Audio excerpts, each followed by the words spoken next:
If the FTC is bringing independent piecemeal actions against content creators for violating Coppa, that may discourage content creators from posting content on YouTube.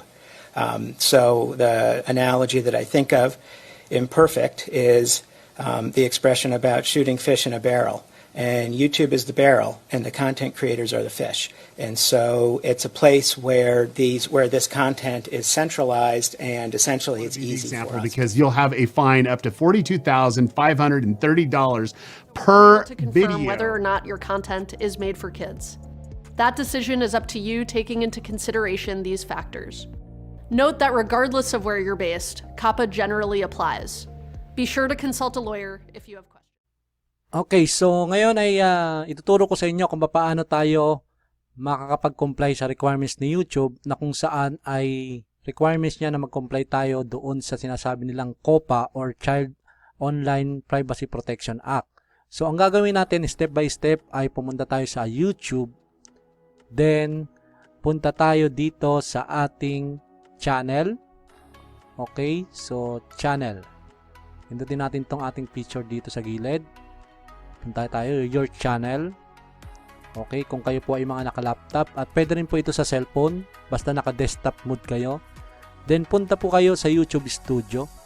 Yan, YouTube Studio ito po, YouTube Studio. So, antayin natin, medyo mabagal siya.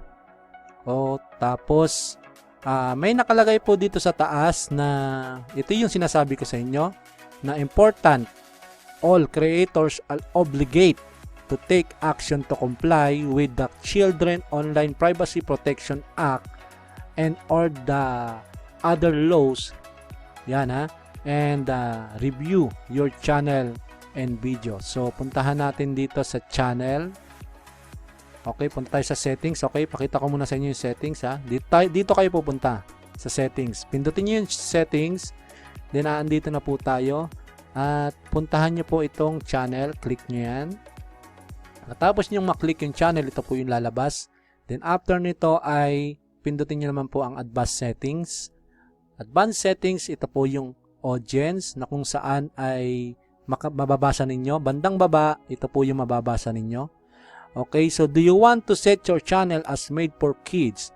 Okay, regardless of your location, you're legally required to comply with the Children Online Privacy Protection Act or Coppa and or other laws. You're required to tell us whether your videos are made for kids.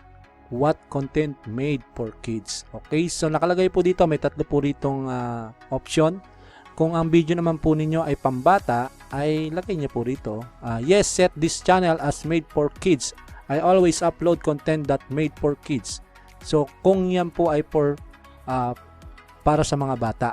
Okay, then kung hindi naman po ay pwede nyo pong pindutin itong ito, no, set this channel as not made for kids. I never upload content that made for kids. Okay, then save. Okay, yan po. Then kung gusto niyo naman po na kayo na ang maglalagay, ay ito naman po, I want to review these settings for every video. So pwede po kayong mag-set, o yung every video na i-upload ninyo ay pwede ninyong i-set at ilalagay po dyan yung mga audience natin. Okay, so yan po ang mga mahalagang bagay. So for now, lagay muna natin na no, set this channel as not made for kids. I never upload content that made for kids.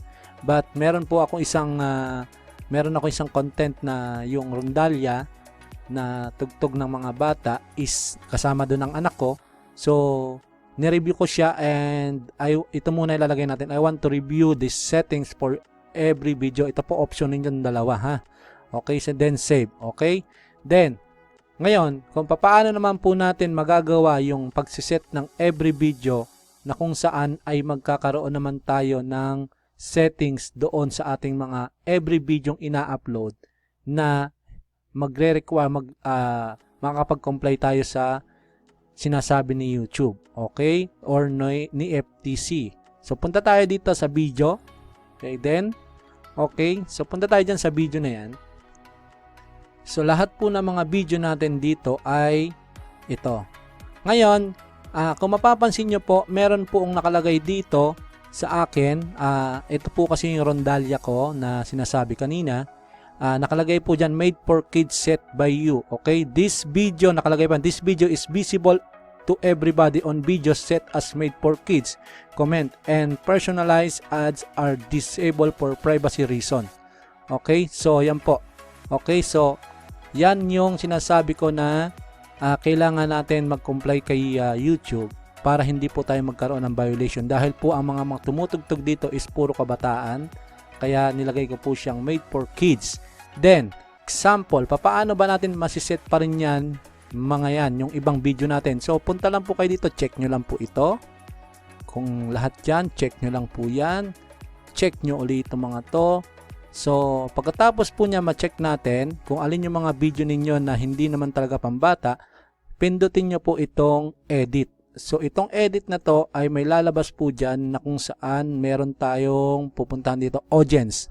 Okay, audience. So, click natin yung audience. Then, nakalagay po dito sa audience is, ayan po, nakalagay, is this video made for kids required? Okay? So, ito po, pwede nyo pindutin yung yes, it's made for kids, or punta po kayo dito sa baba, or no, no, it's not made for kids. Okay? Then, after nun, pindutin nyo po itong update video. Then, you're about update the selected videos updating. Your video is permanent and can't be undone.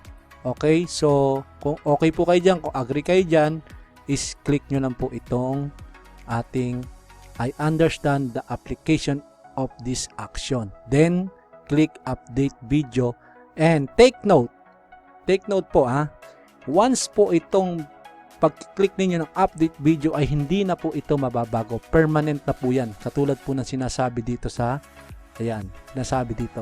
Permanent na po yung ating video. Updating your videos is permanent. So, for now, hindi po muna ako mag-update niyan. So, yan po yung papaano gawin itong requirements ni Coppa.